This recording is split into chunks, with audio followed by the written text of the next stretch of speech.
નમસ્કાર દર્શક મિત્રો, ઇન્ડિયા ન્યૂઝ ગુજરાતના સોશિયલ મીડિયા પ્લેટફોર્મમાં આપ સૌનું સ્વાગત છે। દર્શક મિત્રો, આપને ખબર હશે કે અત્યારે હાલ જે ગુજરાતની અંદર સ્થિતિ ચાલી રહી છે, રોગચાળો ફેલાઈ રહ્યો છે, લોકો તેના ઉપર વધુ ધ્યાન નથી આપી રહ્યા, પરંતુ આપને જણાવી દઈએ કે આ ક્યાંક ને ક્યાંક મુદ્દો ભટકાવવાની વાત થઈ રહી છે।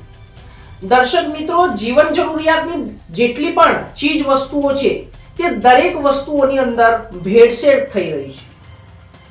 દૂધમાં ભેળસેળ થઈ રહી છે, ઘીમાં ભેળસેળ થઈ રહી છે, સાથે સાથે તમામ જે જીવન જરૂરિયાતોની વસ્તુ છે તેમાં ભેળસેળ થઈ રહી છે, દવાઓની અંદર ભેળસેળ થઈ રહી છે, તમામ વસ્તુઓની અંદર અત્યારે હાલ ભેળસેળ થઈ રહી છે, ખાતરની અંદર ભેળસેળ થઈ રહી છે।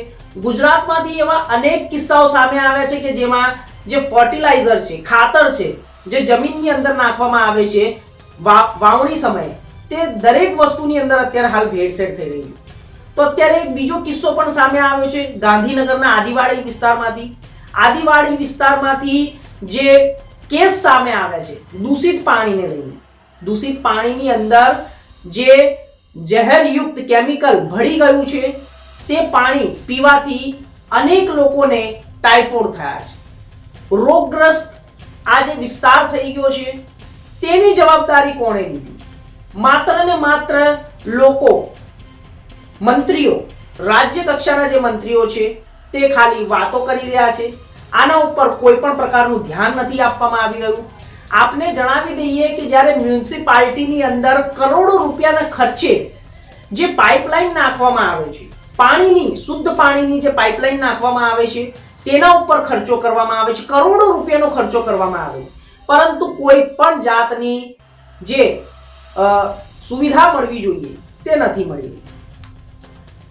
જનજીવન જીવવા માટે વ્યક્તિઓને જે ટેક્સ ભરતા હોય છે તે ટેક્સ માંથી જે પૈસા સરકાર તરફ જતા હોય છે તે પૈસાનો પણ ઉલટો ઉપયોગ થઈ રહ્યો છે।